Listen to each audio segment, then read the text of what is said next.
description of what he's done and what he's accomplished, and actually what he's going to speak about. So go ahead, Arish. So I just wanted to say thank you and welcome to everyone joining our second webinar. Today we have Adil Malia, who will be speaking on leadership in times of adversity. So as we navigate this global pandemic and worldwide reopenings of the industry and small businesses, our aim is to give industry leaders and owner-operators the extra tools necessary to succeed in times of adversity. Now that we've done the webinar, please save all your questions until the end, which will be addressing. If you just type the questions in the chat, we'll go over them at the very end. So without further ado, this is our speaker, Adil Malia.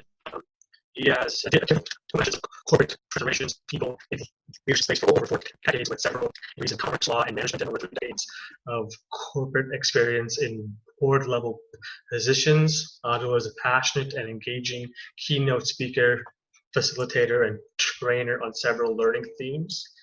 He is currently leads the leadership and learning practice as a CEO and managing partner of the firm. Adil has worked with several diverse companies like Godrej, GE, Alpha, Coca-Cola, and SR in India and overseas. And I'll hand it off to Adil to get us started on this webinar. So thank you very much, Arish, and thank you, Cyrus, for inviting me. Good morning to you, ladies and gentlemen in North America, particularly Toronto. Good afternoon to you, those joining from Europe and other Western locations, and good evening to you, all my dear friends who are joining in from India. I need to thank WZCC for giving me this opportunity to be presenting some of my thoughts on this webinar. And thank you so much that because there is a learning kind of an environment that you are building out there, and there is a desire to learn. So therefore, there is sufficient desire for people to exchange their thoughts with some of you people who may be interested in knowing what kind of leadership does organization or any kind of organization require at this point of time. Whether you are involved in leadership roles in organizations or you are providing leadership in your own enterprise, there are different kinds of things that organizations and organizational leadership needs to provide at this point of time. And the idea was to understand some of these and share the thoughts at this point of time with you, so that that could help you possibly to navigate and steer your organizations from now until the new state of what we want to reach in the future. Let me begin by saying that may you live in interesting times, and I'm sure that you must have heard this as a greeting being told to you some point of time from someone or the other, that may you live in interesting times. Now, whilst this greeting sounds very delightful, the story behind this greeting is something very different. The elders generally in any kind of a culture or society tend to prefer steadiness, continuity, versus the young who generally find that very boring, and they find that newness is what they want. They want adventure, they want to break free, and the old want to go for continuity. The old believe that the young, who they are really concerned about, will end up suffering because of their desire to go for adventure and those kinds of things. And therefore, ultimately, when the conflict happens, and this generally is in the Chinese culture, where they say that may you live in interesting times. Hesitate to begin generally with a Chinese quotation or a Chinese thought at this point of time in the global summit. But this is very interesting, and I thought I would share that throughout the period of time, the world has seen interesting differently for the young and interesting totally different for those who are above a certain kind of a generation, where they believe that continuity and steadiness is what is interesting, versus breakthrough and newness and adventure being something very interesting for the young and new. Now, I'm sure most of you out there have heard of the name of Nicholas Taleb and the Black Swan, the lovely book he wrote, and you must be familiar with the Black Swan effect. Now, for those who are not inducted or those who are not familiar, let me tell you that swans are generally white, and everybody in the world for the longest period of time believed that swans are white. But at some point of time, somewhere in Africa, certain researchers found black swans.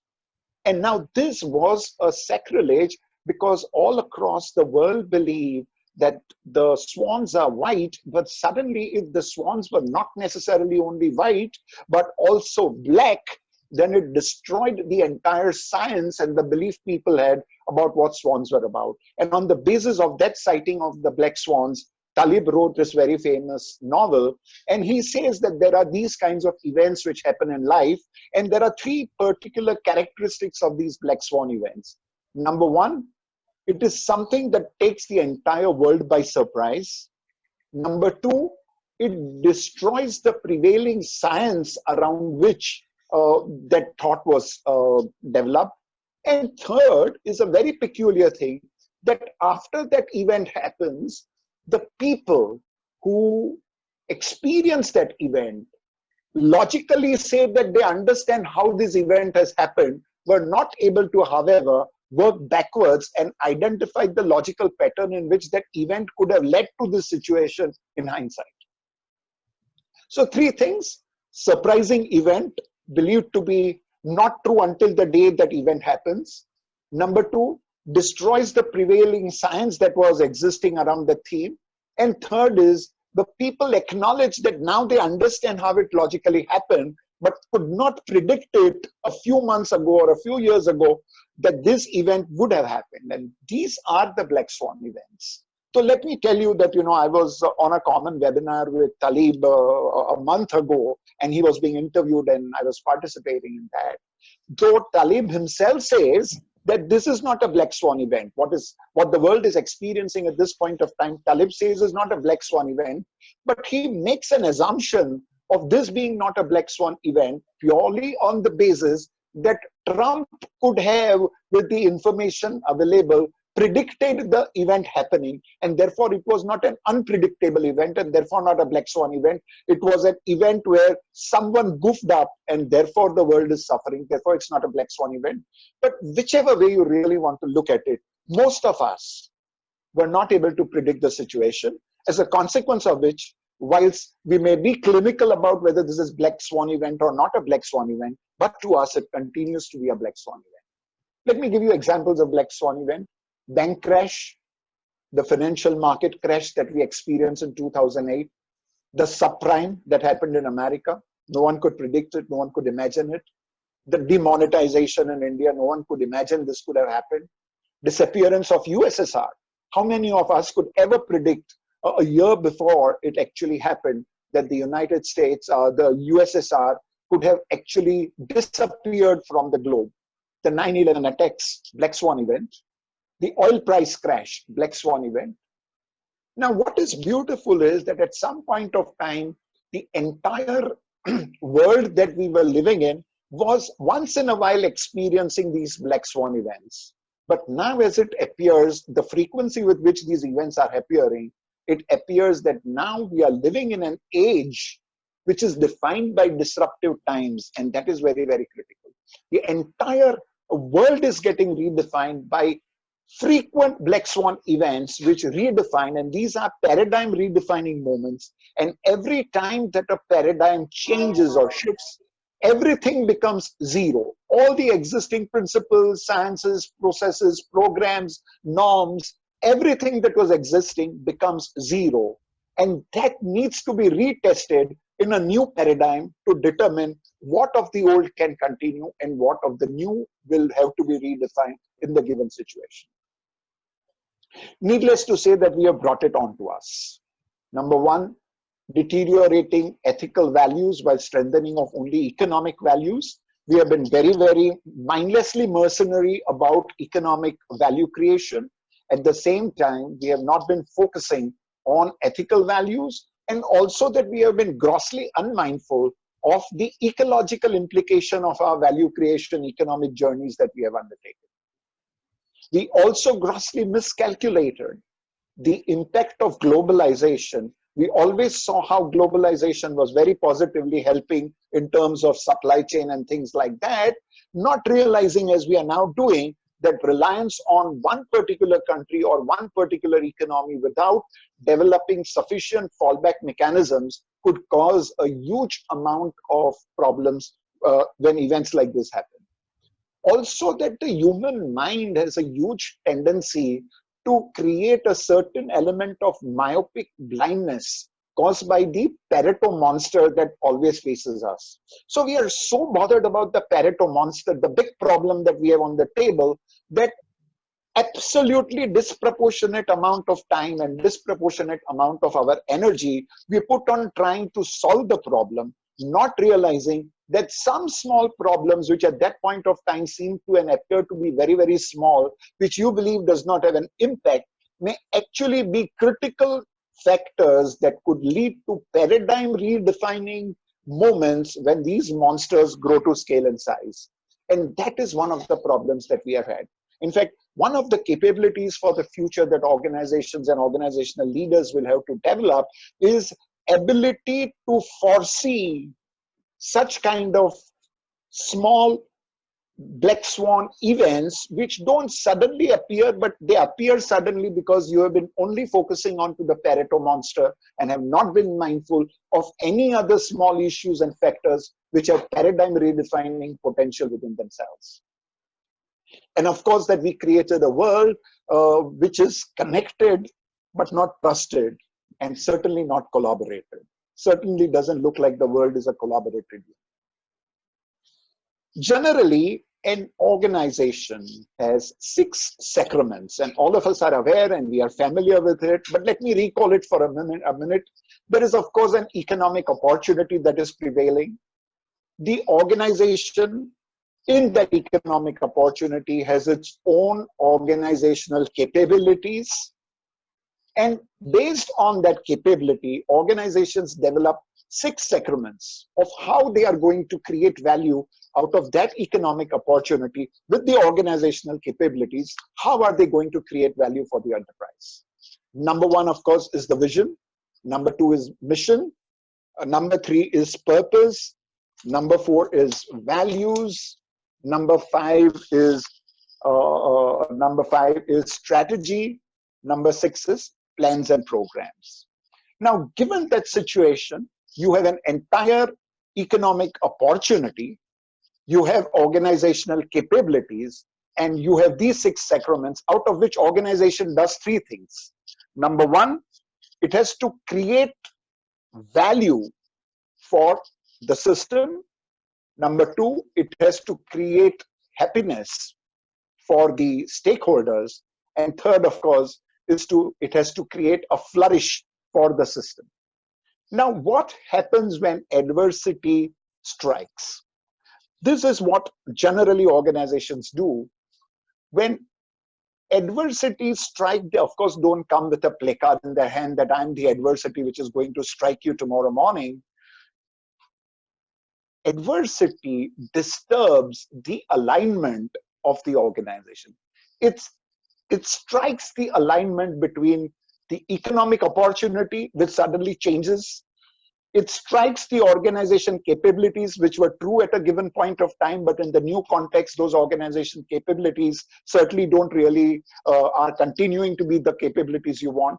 And of course, the vision, mission, values, strategy, and the plans of the organization get thoroughly disturbed.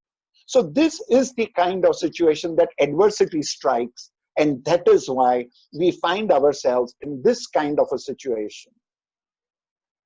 Now, most people and most leaders don't know how to move from this state to the next determinant stages when it starts getting success in a new paradigm. They do not know how to chalk out the steps.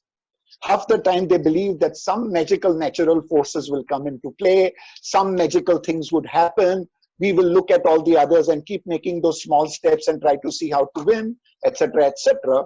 But forces of nature can help you, but the process then would be so much long, and the trial and error process that you would adopt will end up taking and consuming so many of your resources, which you could conserve if you really knew how to manage and how, if you understood how to steer your organization and navigate your organization through these moments of times.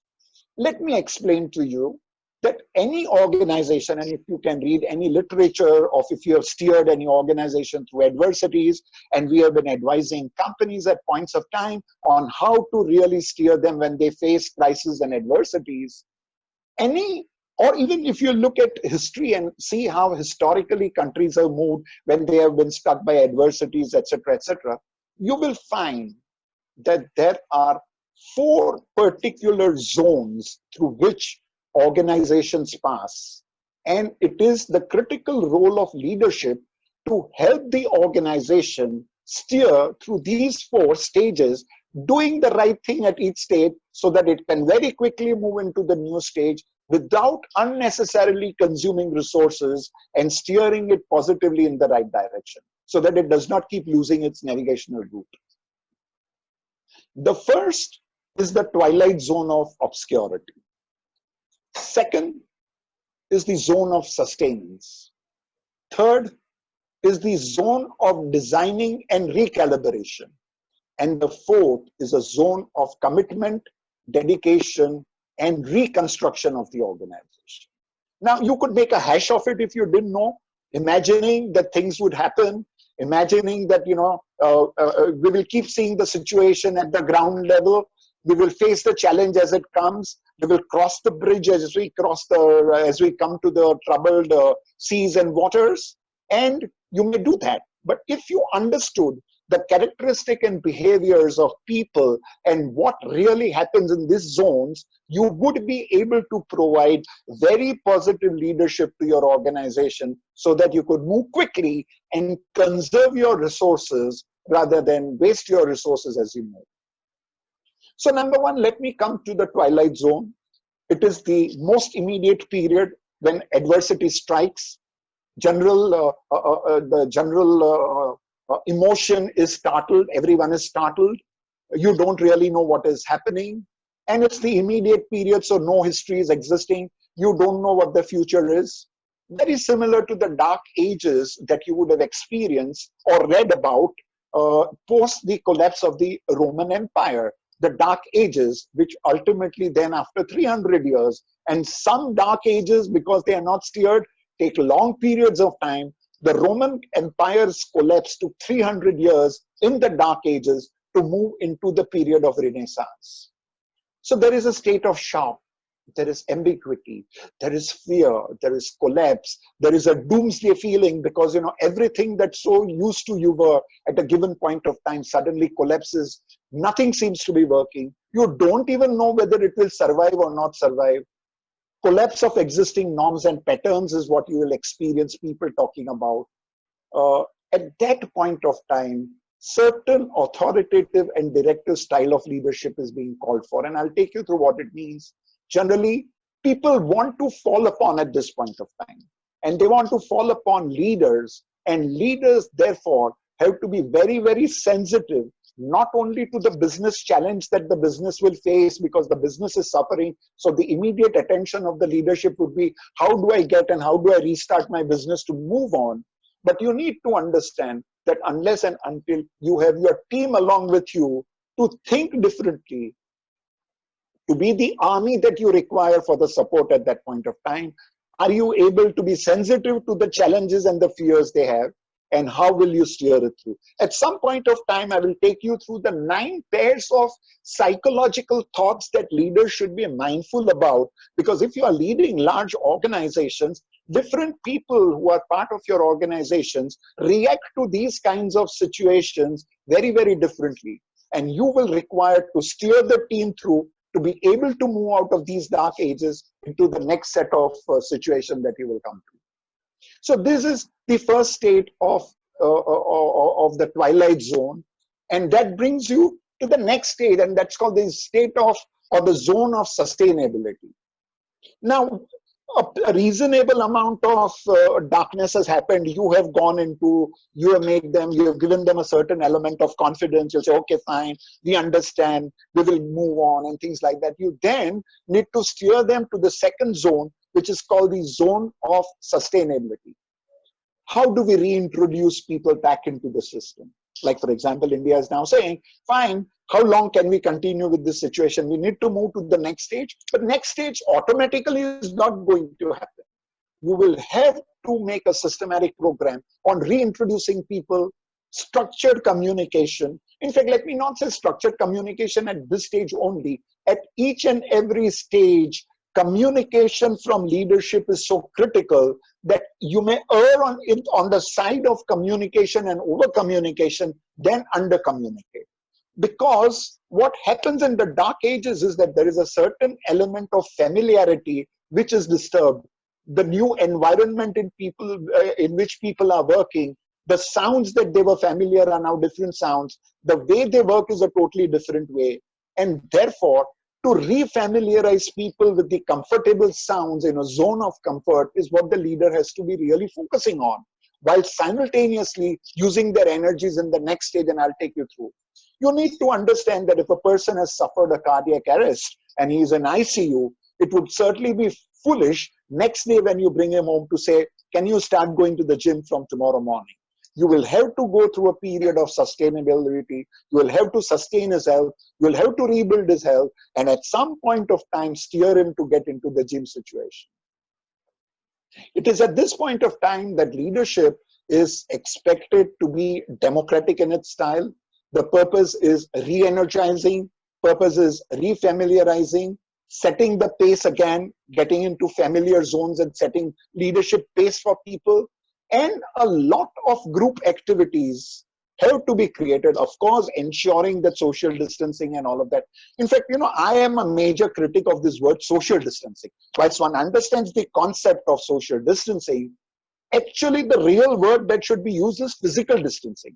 Human beings cannot survive, cannot fight, and cannot rebuild nations or organizations if they are socially distanced. Social distancing is something not necessary in human existence or growth. What they are really talking about, and of course a misnomer by someone to call it at a global level, social distancing, when actually what they are talking about is physical distancing.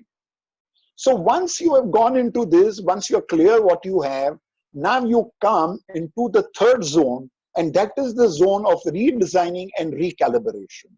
In this zone, this is when you need to keep in mind the new situation, the new technology, because paradigm has shifted. You cannot presume that what you were doing 2 months ago, you are going to extend doing the same thing in the future, because this certainly has created new opportunities, new challenges, and many things have changed. And even if they have not changed, you as a leader, you as an entrepreneur, you as an owner of a business need to explore the new opportunities that you get in the new situation to relook at the way you are doing business.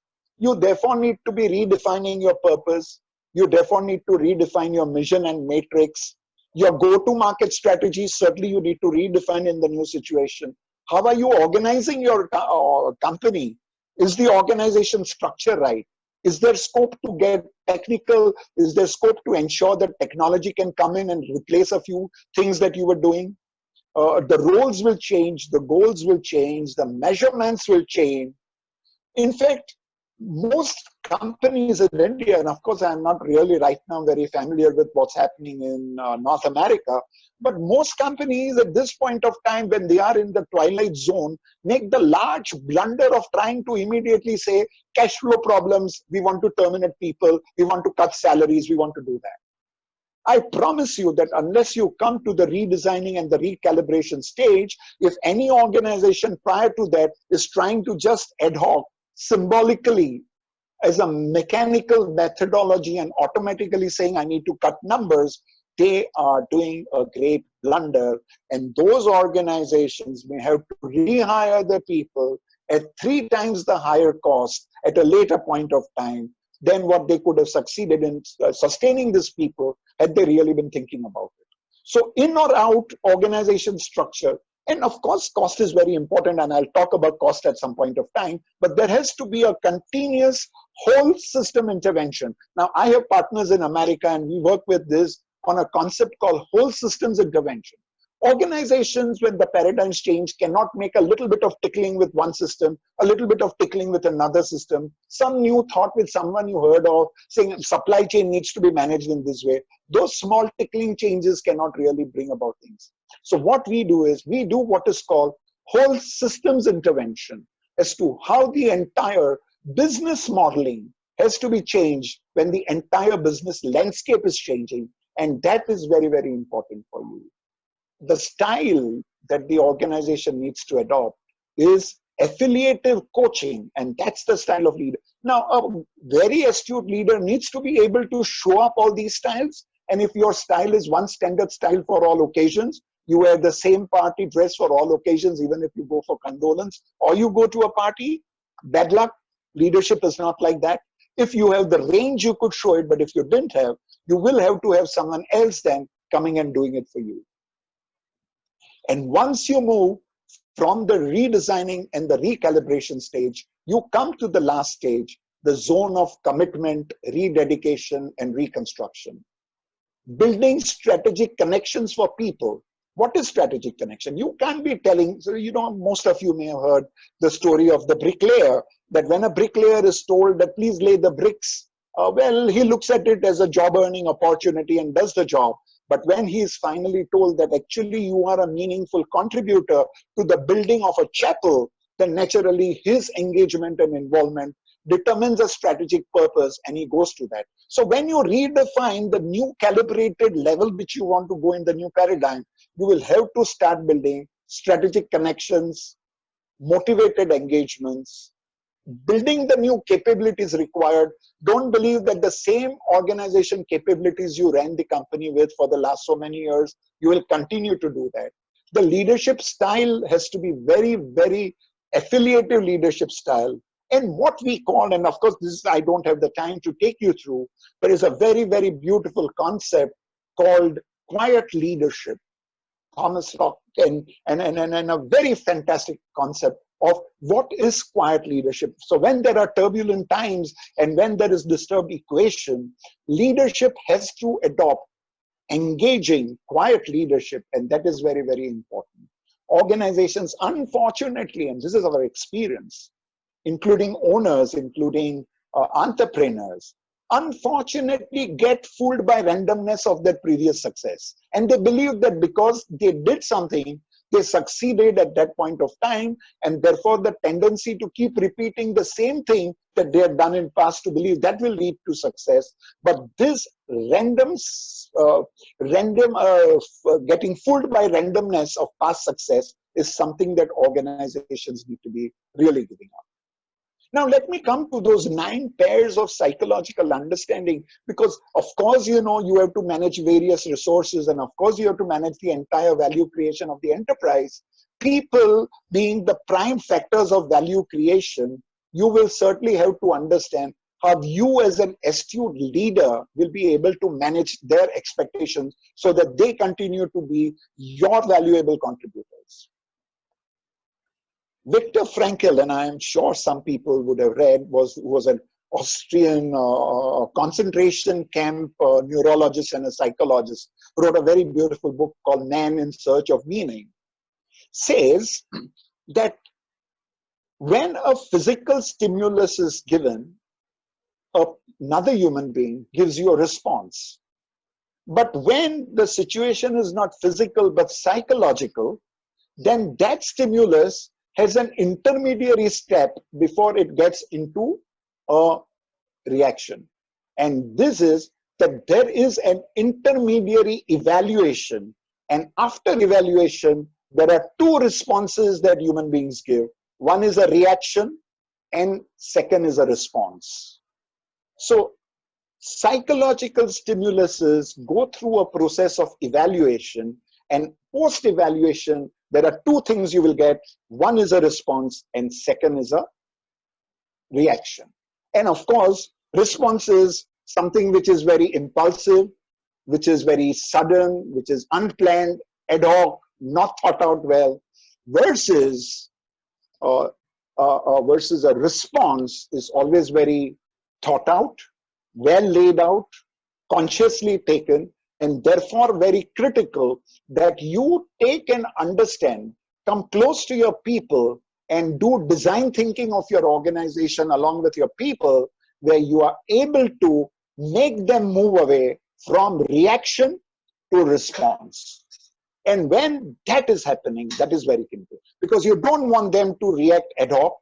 You don't want a scary situation to prevail where people have reacted and found that that reaction is actually the wrong reaction. Therefore, you need to make them move away from a temptation of reacting and move into the zone of responding. Now, how do you do that? You talk to your people and you will find a few things and you will have to lead them to doing a few things.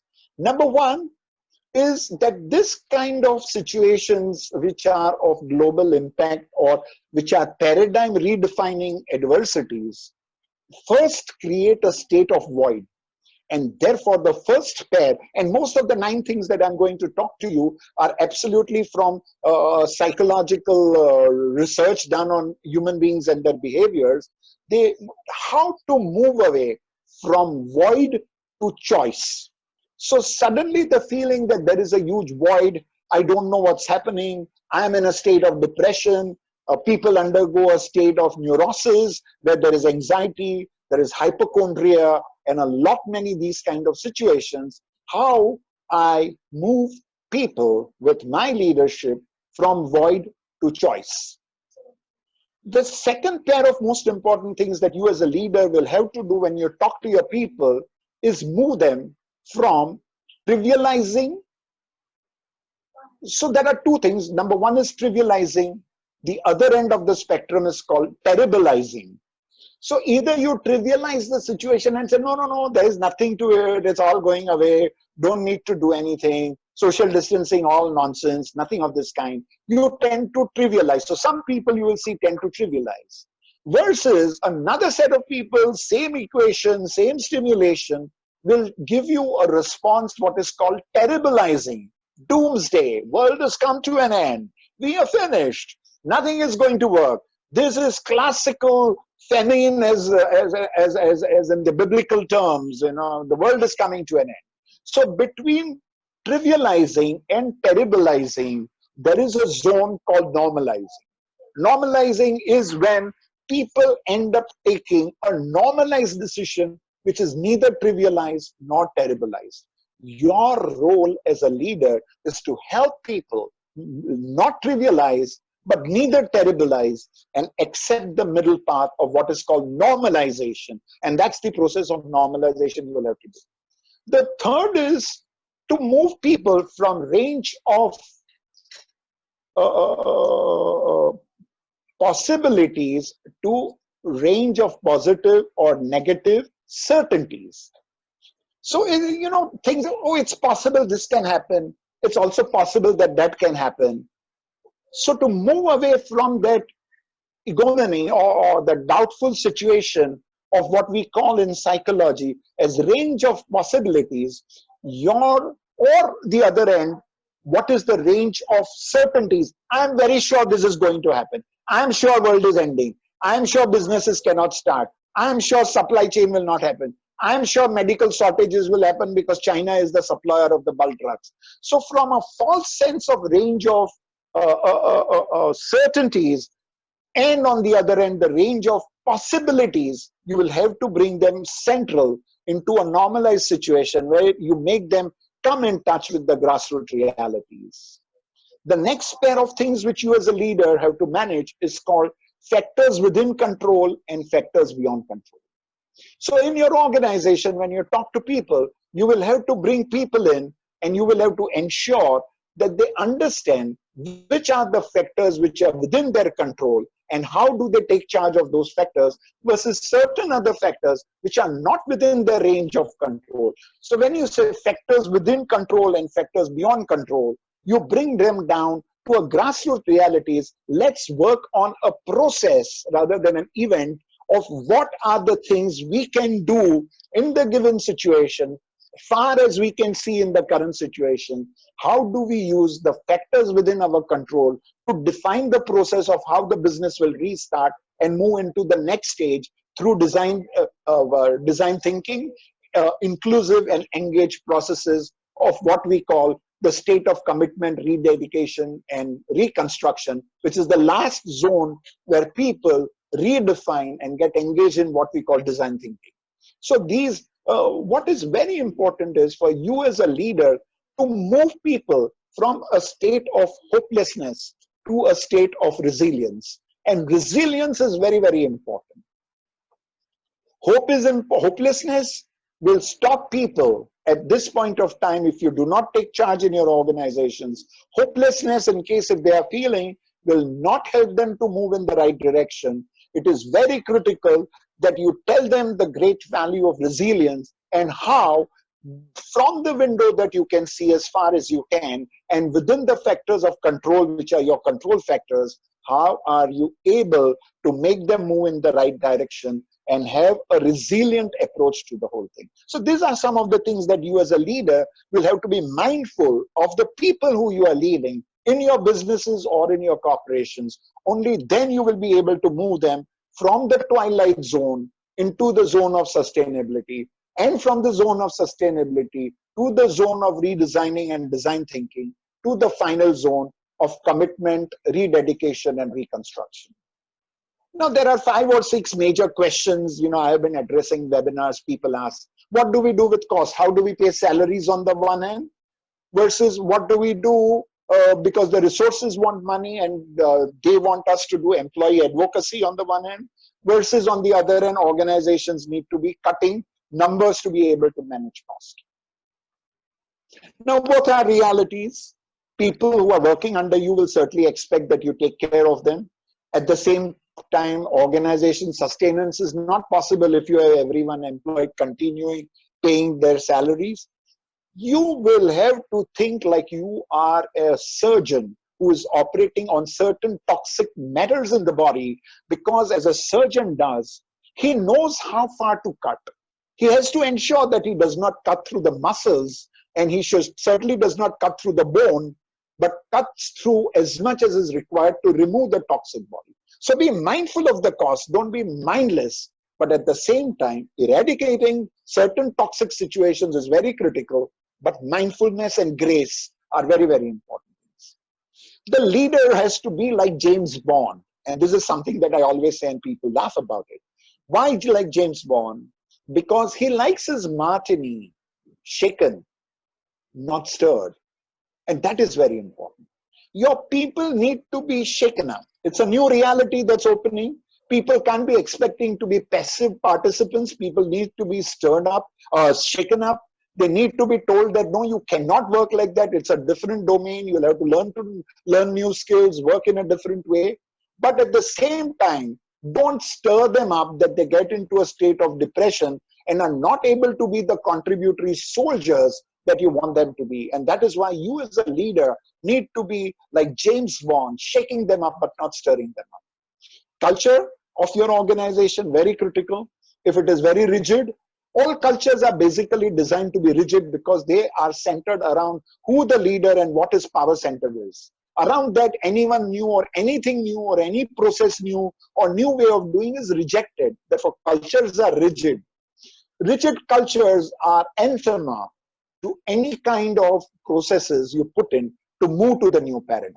Therefore, these kinds of adversities are actually stress tests for your culture. Are you flexible? Are you innovative?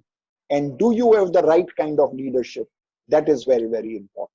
Of course, as I said, at this point of time, David Rock's quiet leadership is certainly one very, very important kind of a focus that you should have in the organization. Noah's Ark, we all know, was the first kind of challenge that got through in the Bible onto human beings when he was very angry. And of course, Noah constructed an ark or a boat or whatever, or a yacht in which he took the species and he saved them. Noah, if you were to use the analogy, actually says that N stands for the norms to be reset. In the given shifting of the paradigm, you have to agree to setting the new norms because old norms will not work. O stands for optimism. If you are a pessimist, it's not going to be really helpful. Ark is the only salvation, so you need to create ark, which is symbolically representing the shift of technology, which will take people from one level or one situation or one location to the next situation. And H stands for hope. And that is very, very important. So you will, like a leader, have to follow the same principles of Noah, where you say, reset the norms, develop optimism, Build the arc of transition to move from the past situation to current and have hope. Perpetual optimism is a force multiplier. Colin Powell said it, not I. Keep your face to sunshine and you cannot see a shadow. And that's what you need to do. Be optimistic. Look at the donut and do not keep measuring the size of the hole. Move on with the right sentiments. We are all Zoroastrians, good thoughts, good words, good deeds. Use those principles to move on in the right direction. And I'm sure we are going to succeed in the future world. That's near about what I would like to put in this kind of a session. So, Arash, if there are questions or something that, participants may want to ask, more than welcome to do that. I hope it made sense. Really made sense. Really enjoyed it. Thank you, Cyrus. Do you want us to ask questions verbally or through the chat box? In fact, I have not been focusing on the questions on the chat box. So, I had requested that if Arash was to look at the chat box and pick up the questions and ask me, I would be more comfortable. So there's one question right now in the chat box from Professor Zubin. He says, flexibility is crucial to firm survival during and post,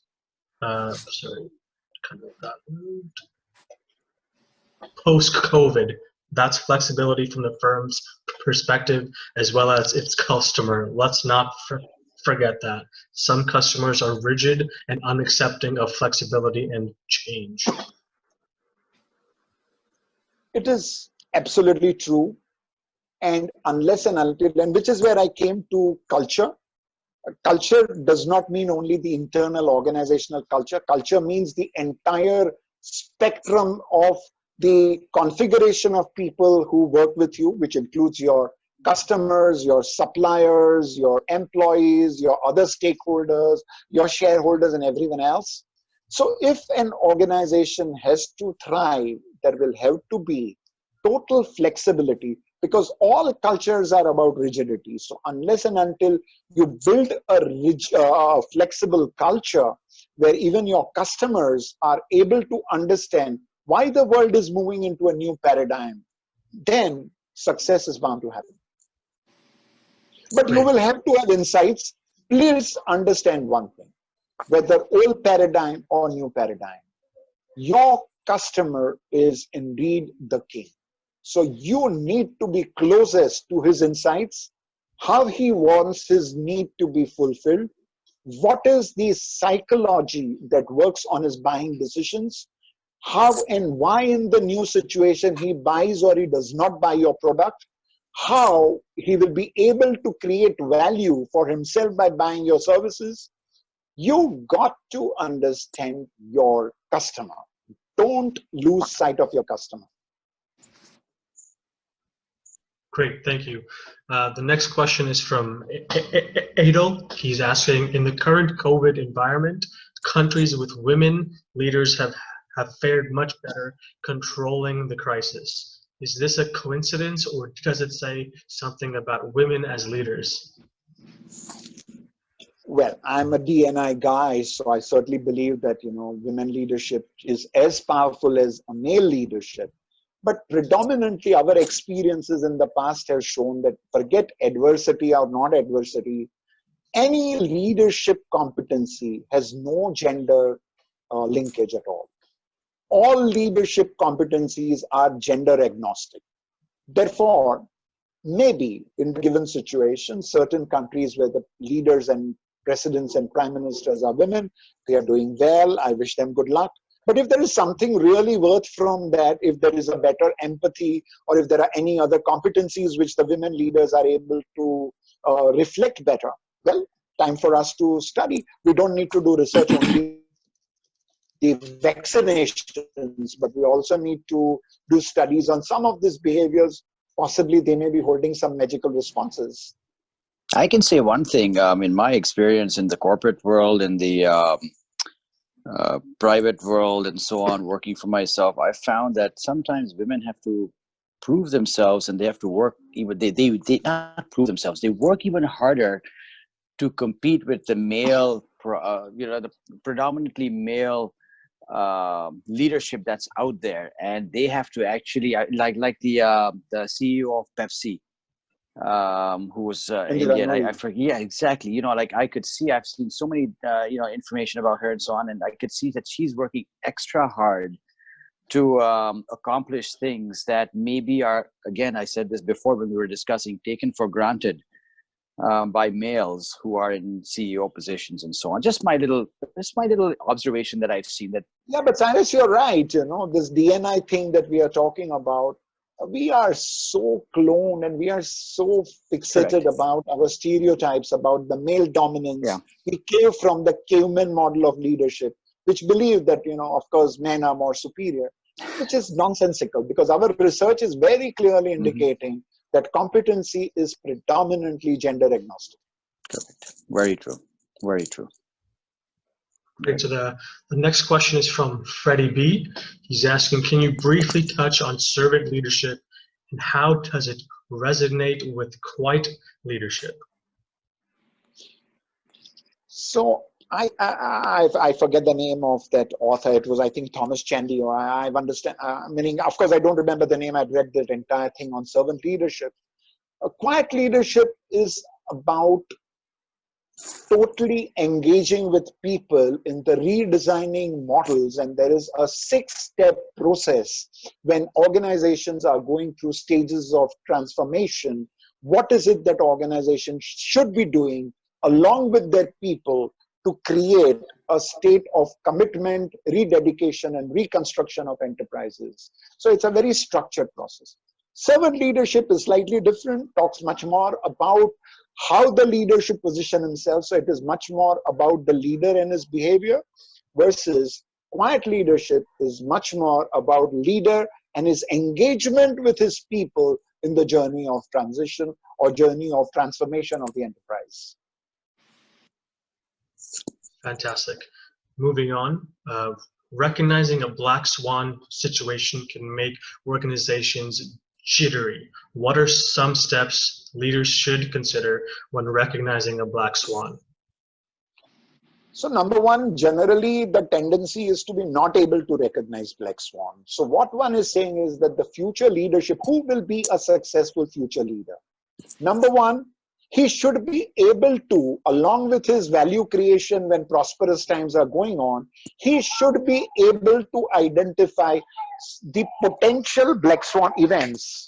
That is very, very important. And second is that he should be able to post identification of black swan events when the impact is being caused on the organization. How does he effectively lead the organization through these 4 stages? Because these 4 stages are bound to happen. There is no logic. There is no organization which has gone through adversity which has ever succeeded without going through this. It's like a human being. You are born a child, you become adolescent, you become a young man, you become a matured man, you become an old man, and you die. Adversity goes through these 4 phases. So therefore, your ability to lead the organization effectively through these 4 stages, very, very critical. That is the second competence. But the first is your ability to identify it and use maturity, which is why I'm saying quiet leadership helps you to do that, helps you to manage the anxieties and the neuroses. See, in fact, I've been talking about this, that the next stage most of the countries will face is the stage of economic depression. Already your people would be suffering from what we call a state of neurosis. If you do not, or if you allow it to be mixed up and complicated with the economic depression in certain countries, it will lead to a state of psychosis. So from neurosis to psychosis, and God forbid, if leaders are suffering from psychosis, you can imagine how the enterprise is going to work.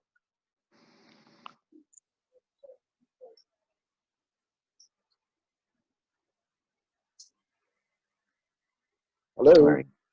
Yep, we're there. Are you there?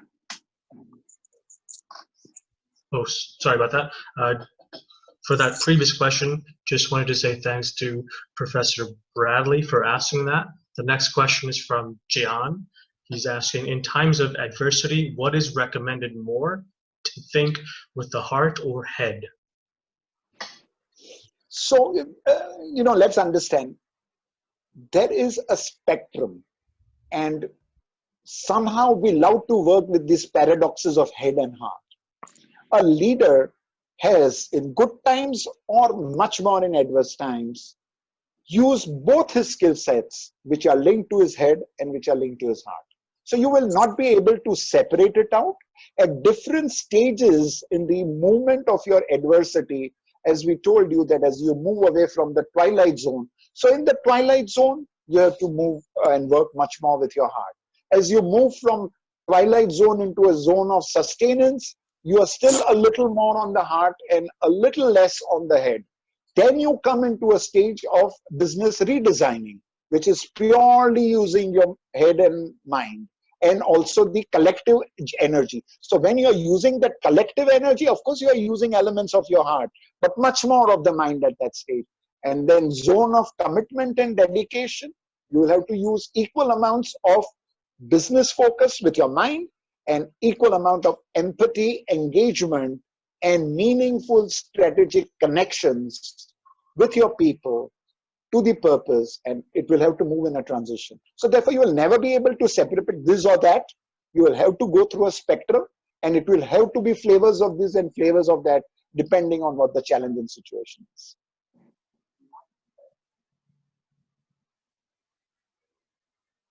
Does that help?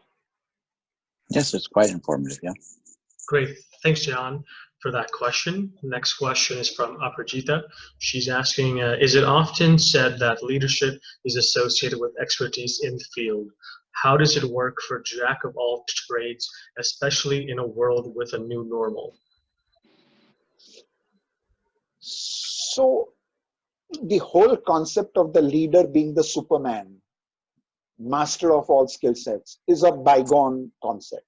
The most important is the leader needs to have the maturity and wisdom to be able to understand what is required from the organization and its leadership at that point of time, and to identify situationally that leader who is able to lead the organization for that particular stage and find a solution. So it's leadership never as a continuous point, leadership in transition, depending on capabilities required. The leader knows his people so well that he is able to identify the people who have those capabilities, and therefore is able to identify the right person to lead the challenge and the problem at that given point of time. So it is all about, let's understand what the world is becoming. No longer when we teach in any of the management colleges, we test people on basis of the answers they give. Why should they know the answers? Answers are available on Google. Answers are available on social media. So why should they bother about answers? So the challenge is we give them a very, very, very long answer. And in 3 minutes time, they have to identify what is the right question that I can ask to which that long answer fits the best. So your ability to understand the answer is not critical, but your ability to understand the answer which is available anywhere else and put the right question so that you will be able to then find the right answer. That is the test. Fantastic. Thank you, Aparajita, for that question, and Adil for the great explanation. Next question is from Inar. She's asking, how do you keep an employee productivity and morale high during the present crisis? So as I told you, the present crisis has to be converted. So I spoke about how do you move him from a state of void to a state of choice, from trivializing, how do you help him to normalize between trivializing and terribilizing? How do you create this zone of normalization as a leader that will motivate him? How do you give him a range of possibilities and the range of certainties? How do you normalize that and bring in center? So when you do those 9 things, managing the 2 pairs, the 9 pairs of alternatives, how do you manage that? You will be able to motivate your people and lead them through. Certainly, I'm not going to tell you that offer him an X amount of money and he will be motivated to challenge, because people have this false belief about money that if you throw money, you'll be able to No. motivate. If you throw money to motivate, I promise you only one thing will happen. Money will go and the problem will remain. One thing I'd like to add to that in my company and so on, communication is the key. Communicate, talk to them, let them know what's going on, let them know how good things are, bad things are, and work with them, be by their side, especially in this time. They want to be able to see the leadership face, whether it's our government officials, and we keep seeing them every day, every other day, and so on TV and so on, giving their press announcements and so on. So same thing with your own organization, for the person who asks, depending on the number of employees you have or whatever, be on the front lines, be there, whether it's with coffees and donuts, what we do over here in Canada, or with whatever it may be, just be there by themselves. They need a little bit of a comfort zone to know that, yes, I'm not the only one who's going through this depression and this hardship. Everybody is. So, that's just something, I'm just telling you something from my own personal experience. I've got 45 employees, and you've got to keep them motivated and be productive. Okay. Especially in these times. Absolutely correct. Absolutely correct, Cyrus. To the point, you have hit the nail right. Unfortunately, people believe that information is to be given to employees on a need-to-know basis. No. If the work they do needs that information you give, and how wrong they could be. Information is a human need as much as hunger or thirst is. And therefore, you give him information through communications. You can give him the hardest information. You could still motivate him to do the right things. Absolutely. Absolutely.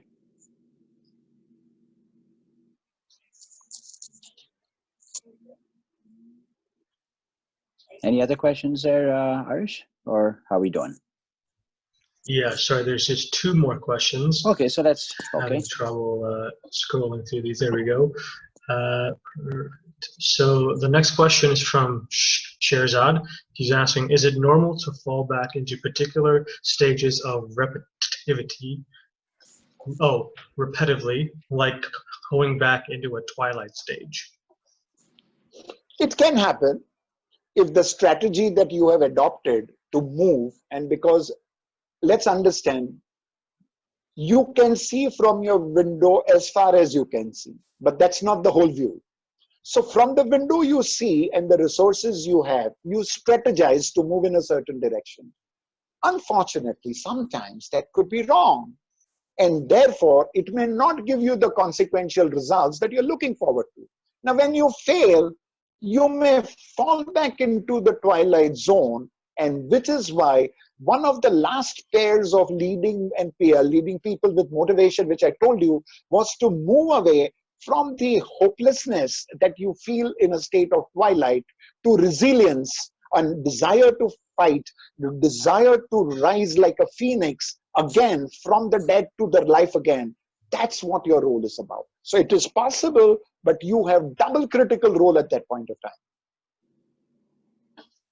Fantastic. The last question is from Zubin. He's asking, this question is a sales perspective. In the current scenario, organizations are expecting decent levels of business not in line with the actual economic scenario. On the other hand, the people who are working in sales at the ground level are trying to manage this scenario, and challenges and productivity levels are down as customers do not want to spend. As a leader, how can one balance these opposite ends of the spectrum?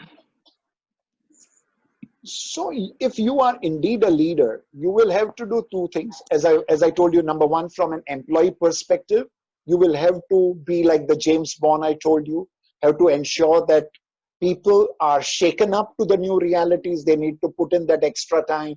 They need to work in a different way. They are shaken up, but they are not depressed or stirred up so badly that they can't perform in the given situation, because that's a reality. They also know that people are not buying the product at the price point, and therefore, however hard that they are trying, they're not able to get it out. So if you push them hard, they will go into a state from neurosis into psychosis, which is what you don't want, because they'll never be able to do it. On the other hand, you as a leader are supposed to be upward communicating as well. You cannot really call yourself a leader when you are only an expert at downward communication, but not expert at communicating in your own sweet way, carrying the voice to the top management. So the top management has to be brought through convenient communication, effective communication, not necessarily confrontation, but collaboration, to tell them and show them that what you are asking, actual and genuine efforts have been put in, but they are not able to get it. So they will have to redesign. They will have to redesign the new go-to-market strategy. They will have to understand consumer insights. And this is what I said.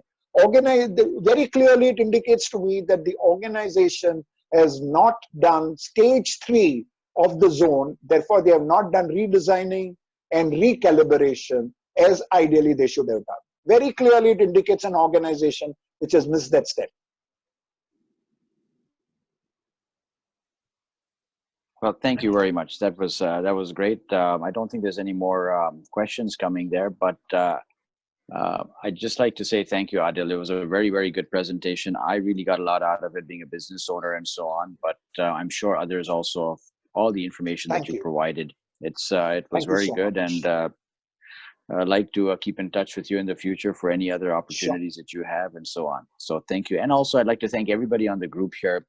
Again, it's great that, we can get, I think I saw something like 47 or so, almost 50 people on the call, which is awesome. We've never had a meeting with so many people when it's in person. So this Zoom opportunity is actually becoming quite a viable thing for us, maybe even communicating more and getting more people together. So I'm very happy to say that we've got another one coming up in the near future. I think in a week, if I look at my calendar correctly. I'm not sure exactly. I've lost track of time these days, but Tanya Hoshi is going to be presenting that on Shopify. So I'm looking forward to that one as well. But to everybody here, especially to Adil, thank you so much for your information and your thoughtful connecting us together with what's going on in the current times. I cannot say how appreciative we are to have you on our group. Thank you so much, Cyrus. Thank you very much. On the contrary, Irish, thank you so much. And all those who are participating, thank you so much for being there and listening to me.